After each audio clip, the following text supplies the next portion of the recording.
तो ये स्थिति वहां की है जहां सबसे ज्यादा भीड़ होती है, सेक्टर 18 जिसे कहते हैं, यानी कहे नोएडा का दिल, जहां लोग जाते हैं अपने जरूरत के सामान को खरीदने के लिए, मोबाइल रिपेयर कराने के लिए, मोबाइल से संबंधित एक्सेसरीज के लिए। लेकिन वहां किस तरीके से स्थिति है पार्किंग को लेकर, इसे समझा जा सकता है। आखिर चल क्या रहा है, यही जानने की कोशिश लगातार की जा रही है, लेकिन अभी तक जवाब नगण्य है, शून्य है। अब आपको दिखाते हैं, बताते हैं कि पर्यावरण को संरक्षित करने के लिए एक मुहिम भी चलाई जाती है अथॉरिटी की तरफ से। पैसा खर्च किया जाता है कि साइकिल ट्रैक बनेगा, लेकिन वो साइकिल ट्रैक ना होकर वहां पार्किंग की व्यवस्था कर दी जाती है। यानी कि हींग लगे ना फिटकरी, रंग चोखा वाली कहानी हो गई है। आपको बता रहे हैं सेक्टर 62 के साइकिल ट्रैक पर पार्किंग बनाई गई है। यहां साइकिल नहीं दौड़ती, बल्कि यहां गाड़ियां पार कराई जाती है ठेकेदारों की तरफ से।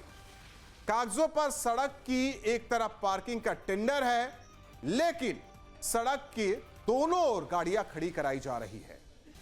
साइकिल ट्रैक अब मोटरसाइकिल ट्रैक बन चुका है, यानी कि वहां लोग साइकिल से नहीं जा सकते, उस ट्रैक का इस्तेमाल नहीं कर सकते।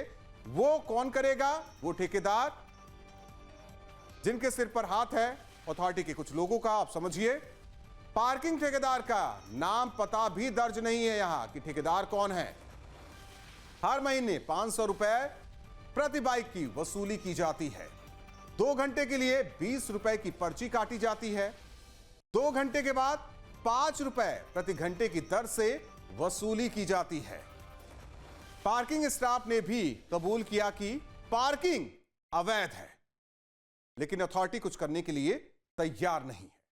तो समझा जा सकता है कि कितना बड़ा ये साठगांठ और किस तरीके से ये कनेक्शन सामने आ रहा है। लेकिन जवाबदेही कब तय होगी, कौन तय करेगा, ये अभी किसी को पता नहीं है। बस हां, आश्वासन हर रोज मिलता है कि कार्रवाई होगी, लेकिन कार्रवाई अगर देखे तो शून्य है, नतीजा शून्य है।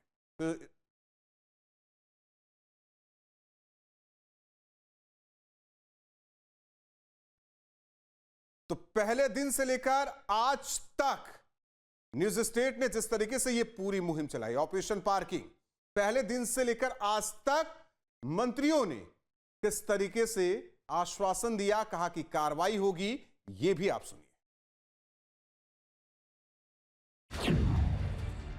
और इनलीगल काम हो रहा है, आप जानकारी देते हैं तो उस पर त्वरित और सख्ती से कार्रवाई होती है और संबंधित अधिकारियों को निर्देश देंगे कि इस प्रकार को जो गैर कानूनी कार्य लोग कर रहे हैं उनको रोका जाए, उनके खिलाफ कार्रवाई। पार्किंग की समस्या, किसी भी प्रकार की समस्या हो, उसका त्वरित गति से समाधान करने का प्रयास हर समय सरकार के द्वारा, विभाग के द्वारा हो रहा है। जो किसी की सरकार है, जो गलत करेगा वो दंड पाएगा। अथॉरिटी में कोई चीज ऐसी नहीं हो सकती जो ऑटो सिस्टम हो।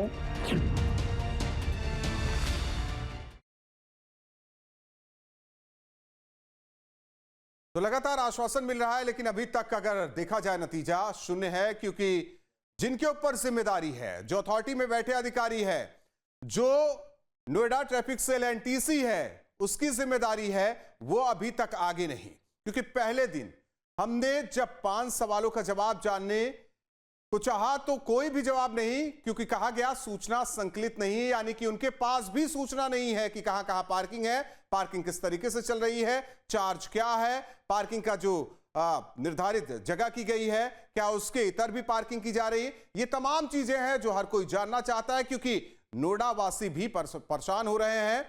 आम जनमानस वो परेशान हो रहा है जो रोज दफ्तर जा रहा है, वो परेशान हो रहा है। पेरेंट्स जो स्कूल छोड़ने बच्चों को जा रहे हैं, यानी कि रोड जो चलने के लिए होती है आम जनमानस के लिए, वहां का आधा हिस्सा कह सकते हैं कि पार्किंग के लिए है और आधा हिस्सा चलने के लिए। आप सोचिए स्थिति क्या है। तो रुकते हैं एक छोटे से ब्रेक के लिए।